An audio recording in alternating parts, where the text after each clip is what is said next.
Limbah styrofoam yang tak dapat diurai oleh alam merupakan masalah besar bagi lingkungan. Jika dibakar, asap hitamnya menjadi polusi udara. Namun jika dibuang, bisa menjadi penyebab banjir. Ya, saudara, di tangan Surani, limbah styrofoam dapat diubah menjadi batako. Ya, selain kuat, batako ini dipercaya dapat meredam suara dan juga getaran. Bagaimana bentuknya? Berikut ini akan kita simak laporan Yudi Wibowo untuk inspirasi Anda di Cabai Rawit pagi ini.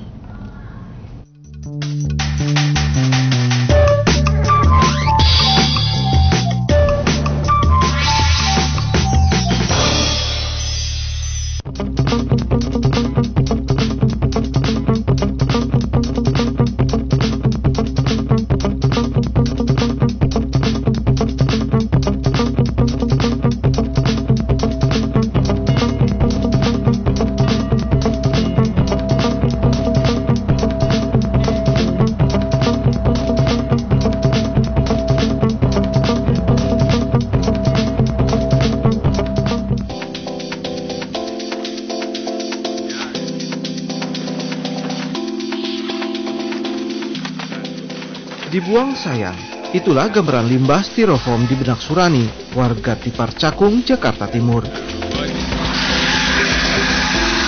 Jika dibakar, styrofoam menjadi polusi udara dengan asap hitamnya, sementara limbah ini tak mudah diurai oleh alam.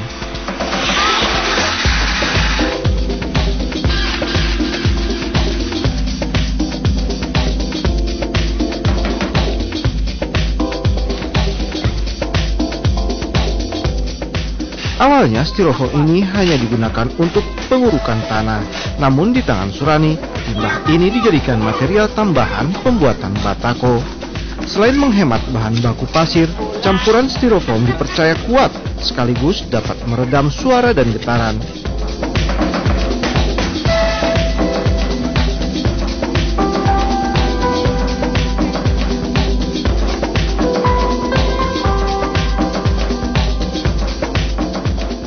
Pembuatan batako ini amat sederhana.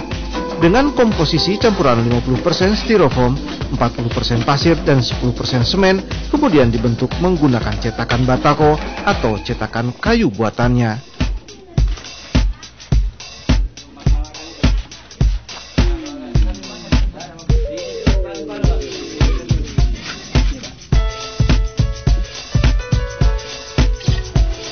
Dalam sehari, kini ia dapat memproduksi ratusan batako.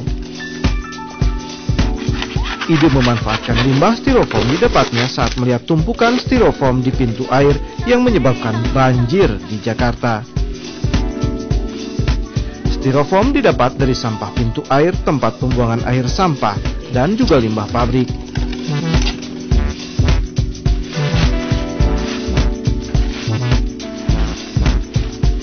Belakangan, ia juga membuat berbagai benda seni dari limbah styrofoam yang dicampur dengan limbah kertas, diantaranya kaligrafi dan bingkai foto.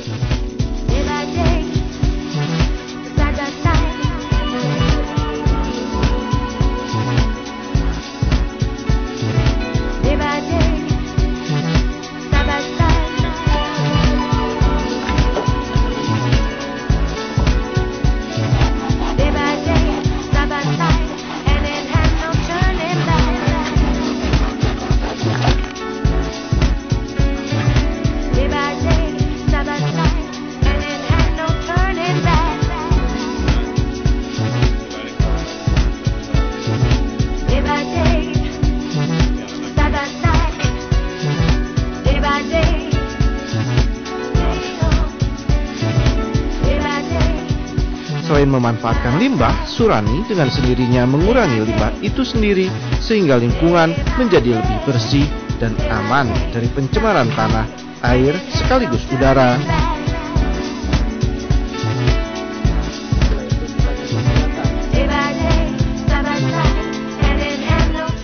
Saya ingin dari teman-teman bisa mengikuti jejak saya karena saya sekarang sudah kualan mengolah styrofoam. Berbagai penghargaan sebagai praktisi lingkungan ia dapat karena berhasil mendaur ulang produk styrofoam, plastik, dan kertas. Waktu itu saya udah ketemu gubernur, wakil gubernur, tapi nggak hanya bilang bagus saja. Saya harapkan untuk bisa membantu saya untuk mengembangkan usaha saya, yaitu pengen punya galeri sama workshop. Apa yang dilakukan Surani tak hanya menguntungkan dari sisi ekonomi, namun juga menyelamatkan lingkungan.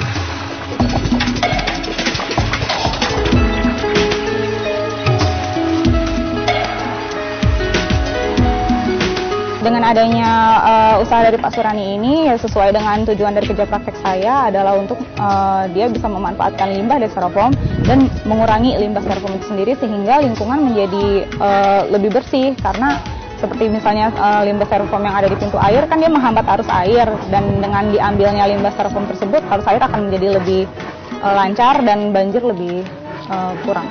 Harapan saya dengan kerja praktik saya ini agar masyarakat bisa mengetahui lebih luas bagaimana cara mengolah limbah styrofoam, dan suatu saat nanti akan ada industri yang berbahan baku limbah terutama dari styrofoam.